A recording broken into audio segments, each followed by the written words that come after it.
Olá, está no ar o programa Saúde e Vida. Hoje vamos falar sobre a co-infecção, tuberculose e HIV.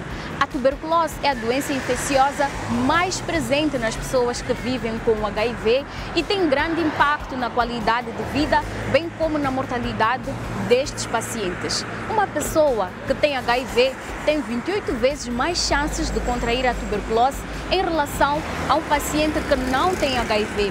Dados publicados pela OMS em 2019, através do relatório global sobre a tuberculose, indicam que em 2019 a tuberculose matou 1,2 milhão de pessoas em todo o mundo e outras 10 milhões adquiriram a doença. Do total de óbitos, 208 mil pessoas vivendo com HIV morreram por tuberculose. Portanto, em parceria com o projeto Mozambique Local TB Response, trazemos esta edição de Saúde e Vida especial em que vamos refletir sobre este assunto. Continue desse lado.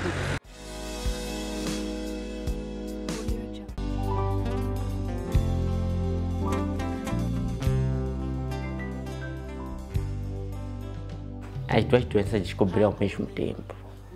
Quando tive recaída, é quando já comecei a ir atrás dos médicos. E fui descobrir que já tinha essas doenças. Eu tive essa força de que estou a combater duas doenças. 2017, a história começa de eu estar a sentir frio. Às vezes tinha um bocadinho de descargas que sempre saíam. Começou minha senhora disse, não, você está doente. Daí começou já a mudar o cabelo, pouco a pouco, parecia aquele cabelo já, sim. Então, começamos já a correr com os hospitais. Aí, não sei o que, fiz testes, disseram que, da primeira vez, disseram que era infecção pulmonar. Repetimos. É quando já foi se descobrir que era tuberculose. Fiz o tratamento durante 6 meses. Depois daí, tive uma recaída bem forte. Fui até ficar no Hospital Geral da Machado. Fiquei de baixa lá durante 2 meses. Tive tratamentos, o tratamento estava a vir bem, mas antes de eu ter alta, começou já a ter alucinações, mas alucinações bem fortes mesmo. Gostava de agredir a ela, mas ela teve paciência. Eu sempre agredia, às vezes trazia comida para mim, eu não queria comer, atirava com a comida. As enfermeiras sempre me aconselharam que tem que ser forte, tem que ser forte, tem que ser forte. O que me deu força para eu dar mais coragem a ele são os meus filhos. São os meus 3 filhinhos.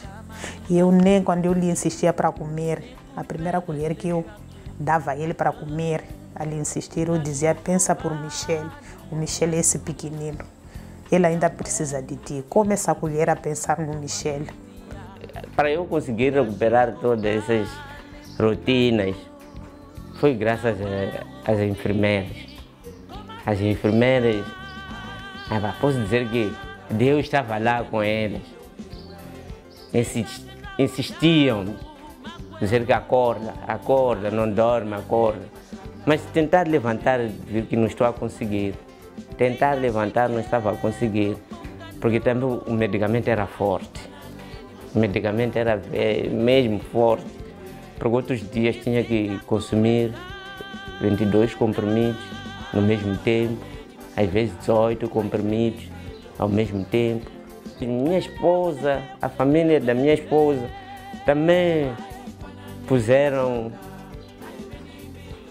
deram uma força mesmo, uma força de verdade. Porque outros dias, nem para acordar, você tomar comprimido, você esquece que agora amanheceu, agora já é noite. Agora o que?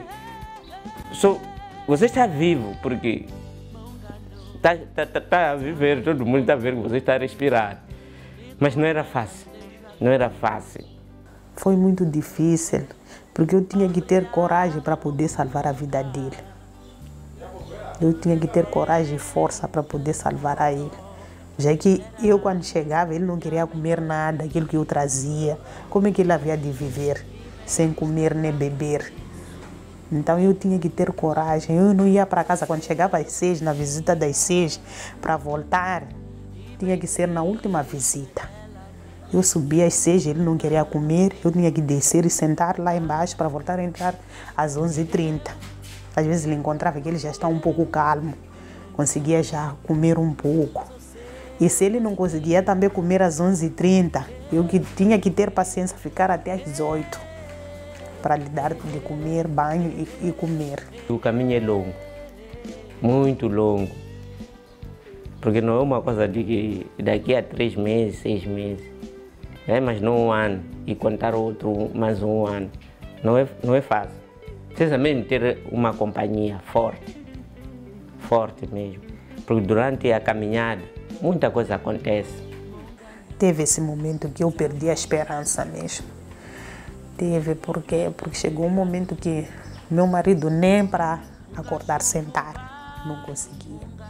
Nem para pensar se hoje vou tomar banho ou vou tomar comprimidos, isso aí ele não pensava. Eu tinha que pensar por ele. Então esse momento que eu perdi a esperança que será que meu marido vai voltar ao normal a pensar por si, não eu a pensar por ele. Para as pessoas que estão na luta, o que eu vou dizer é ter fé. É ter fé, aceitar tudo, não pensa atrás. Tudo aquilo que as enfermeiras dizem, escutar. E para os acompanhantes, as pessoas que estão ao lado do doente, elas também têm que ter força. Tem que ter força, não deixar, porque o doente quando está ali deitado, ele pode, às vezes, cada doença pode levantar-se, bater. Já imaginou uma pessoa levantar com um copo de chá e pôr na cabeça? Se você não ser forte, pensa que aquela pessoa está fazendo de propósito. Enquanto não é de propósito, é a doença. Porque a doença altera tudo, põe tudo abaixo. Pensamento, o seu organismo, tudo abaixo. Não é só medicamento que cura a pessoa. A tua ajuda também é muito importante.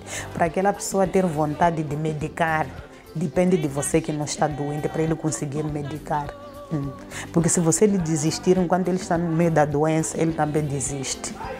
As pessoas que têm um doente em casa ou no hospital, que seja forte e ter paciência. Forte e paciência mesmo, de verdade. Não desistir do doente, porque hoje fui o doente e não quis comer, porque eu fui o doente e falou mal comigo. Tem que ter força. Para aquela pessoa conseguir viver, depende de você, que não estás doente. Porque aquilo que ele faz, ali não é ele. Então eu diria para as pessoas que estão em casa que é paciência e força mesmo. Não é o fim.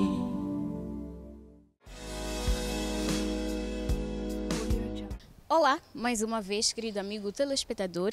Para você que só agora ligou o seu receptor, hoje estamos a falar sobre o HIV e as doenças oportunistas. Sabemos que o HIV é um problema grave de saúde pública a nível global, tendo ceifado quase 33 milhões de vidas até agora. Por essa razão, hoje vamos conversar com a doutora Alene Couto, é chefe do Programa de Controlo de ITS e HIV no Ministério da Saúde e vai aumentar os nossos conhecimentos sobre esta matéria. Olá, doutora. Seja muito bem-vinda ao programa Saúde e Vida.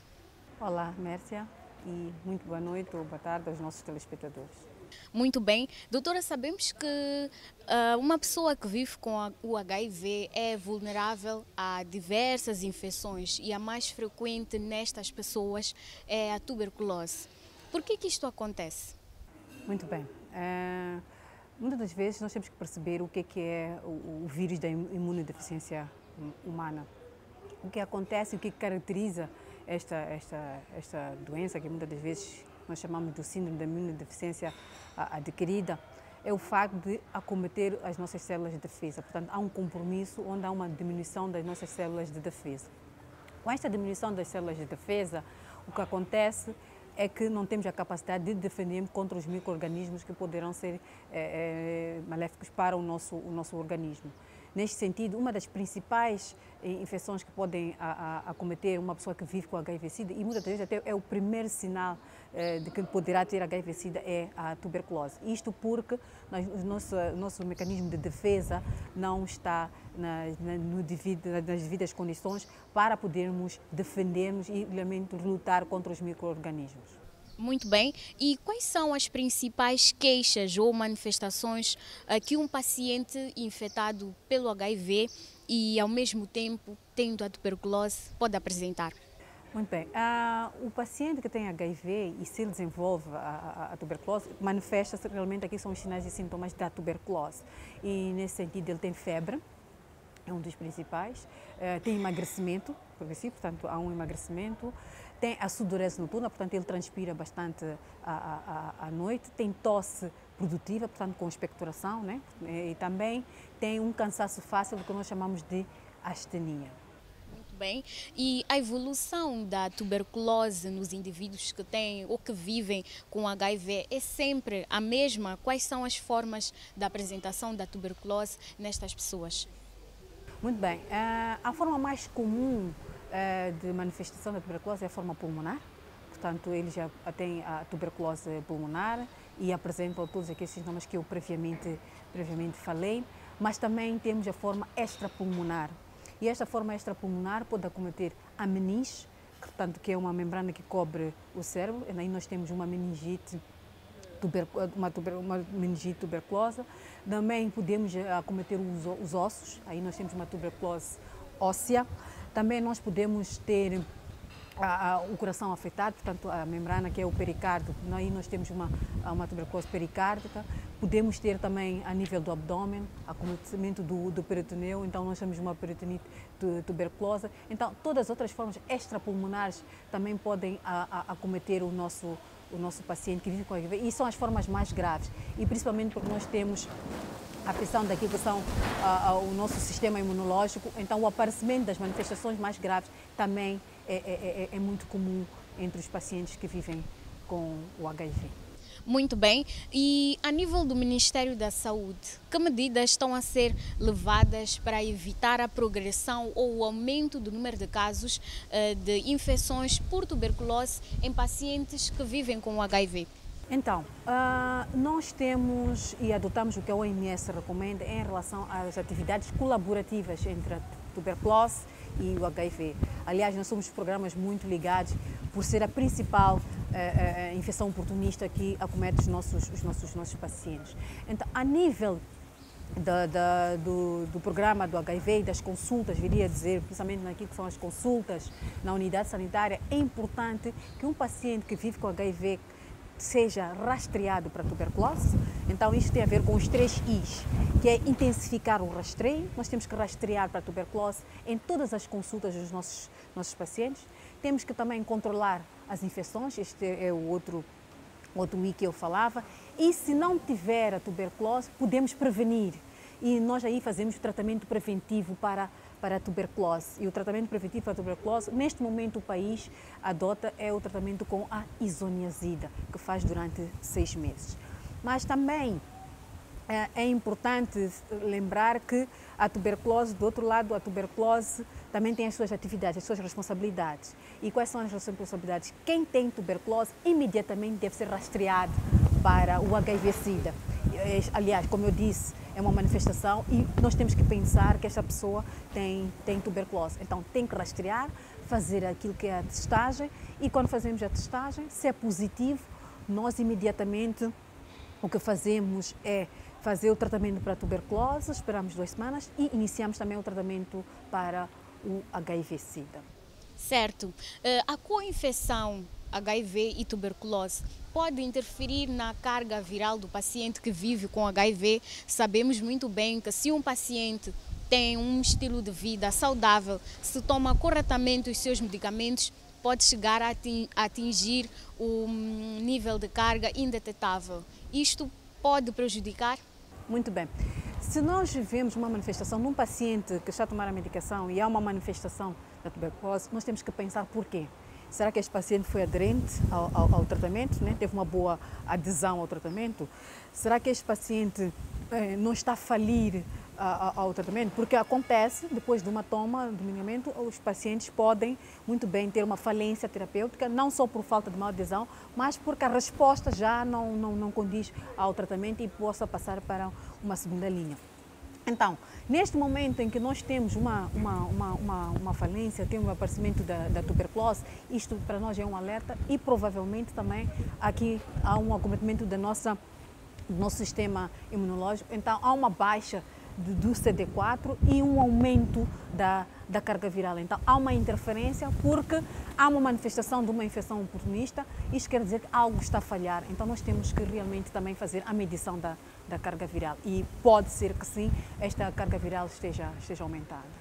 E que cuidados o paciente que vive com HIV deve ter no seu dia a dia para evitar estas infecções oportunistas, incluindo a tuberculose, que é a mais frequente? Então, para nós prevenirmos a tuberculose e outras infecções oportunistas que possam ocorrer, uma das medidas que nós adotamos dentro do Ministério da Saúde é dar as profilaxias.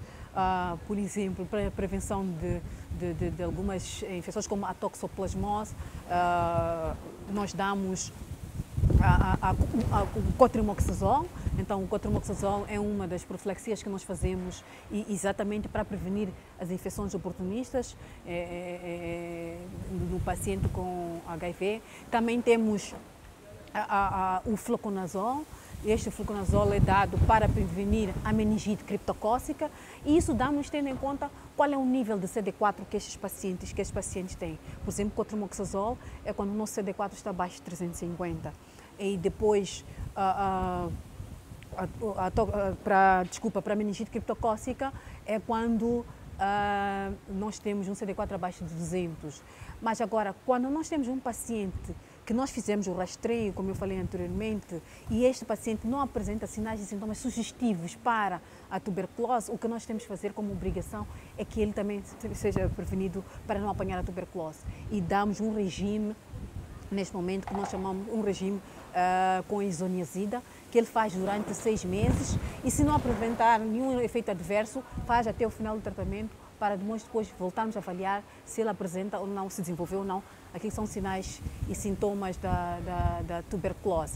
Mas também estamos a prever, para dentro em breve, usarmos uma outra combinação, que já não vai ser de 6 semanas, mas vamos fazer durante 12 semanas aquilo que são 12 doses, portanto, é o regime de rifampicina e isoniazida. Então, a isoniazida combinada com mais um medicamento para diminuirmos o tempo em que esta pessoa tem que fazer esta profilaxia. Este é o plano que nós temos para o próximo ano.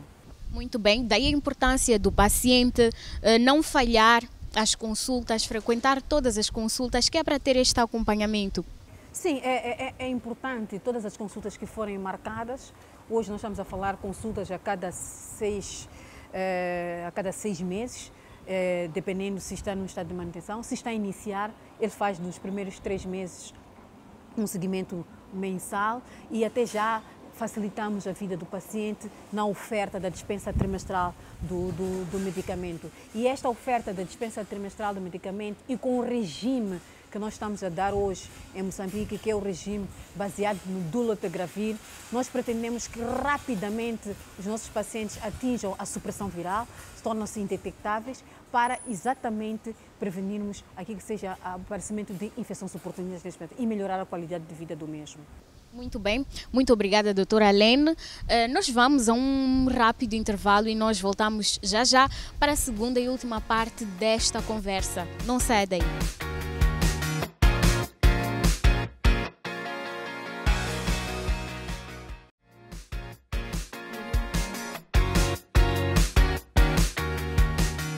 Bem-vindo de volta ao programa Saúde e Vida. Para você que só agora ligou o seu receptor, hoje estamos a falar sobre a co-infecção HIV e tuberculose. Este é o momento em que damos oportunidade para que os nossos telespectadores participem do nosso programa, esclarecendo as suas dúvidas e perguntas sobre os diversos assuntos ligados à nossa saúde. Vamos à rubrica Saiba Mais.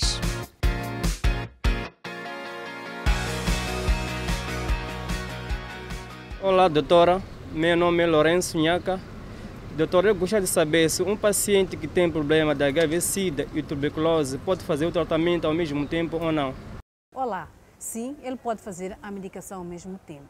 Contudo, temos que prestar atenção, os pacientes com tuberculose que fazem o diagnóstico do HIV no setor da tuberculose, podemos esperar durante 2 semanas para depois iniciar o tratamento do HIV. Mas não há nenhuma objeção em fazermos o tratamento ao mesmo tempo. Olá, doutora Helene. Eu chamo-me Rashid Costume. Gostaria de saber quanto tempo dura o tratamento da tuberculose num paciente que tenha HIV-Sida. Dependendo do tipo de tuberculose que nós vemos, se é uma tuberculose sensível ou multidroga resistente, se for uma tuberculose sensível, nós fazemos o tratamento da tuberculose durante 6 meses. Que cuidados que um paciente devia ter com a própria alimentação? Olá, para garantir uma melhor qualidade de vida, nós temos que sim fazer uma boa alimentação. E esta boa alimentação tem que ter alimentos com base em micronutrientes, macronutrientes, alimentos proteicos, alimentos construtores e alimentos também que sejam protetores. Tudo isto para melhorar o nosso sistema imunológico. Por exemplo, podemos usar as folhas verdes, portanto a couve, o tseque, também podemos usar o coco, o amendoim, assim como também podemos comer a fruta da época para melhorar aquilo que são a nossa condição imunológica. Olá, doutora. Chamo-me Lesla. Eu gostaria de saber se existe alguma contraindicação para um paciente com HIV e que esteja a fazer o tratamento da tuberculose. Olá. Num paciente que tem HIV e desenvolve a tuberculose, tem a obrigatoriedade de fazer o tratamento para a tuberculose. Ser paciente HIV positivo e desenvolver tuberculose não implica que não deverá fazer o tratamento da tuberculose.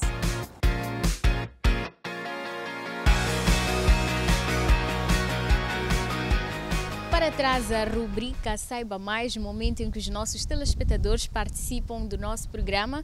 Doutora Helene, são instantes finais desta edição do programa Saúde e Vida, mas antes importa tocar na questão da pandemia da Covid-19. Estamos em época de pandemia e sabemos que os pacientes que vivem com HIV, como outras doenças crônicas, fazem parte do grupo de risco. Nesta época, quais os cuidados específicos que estes pacientes devem ter com a sua saúde?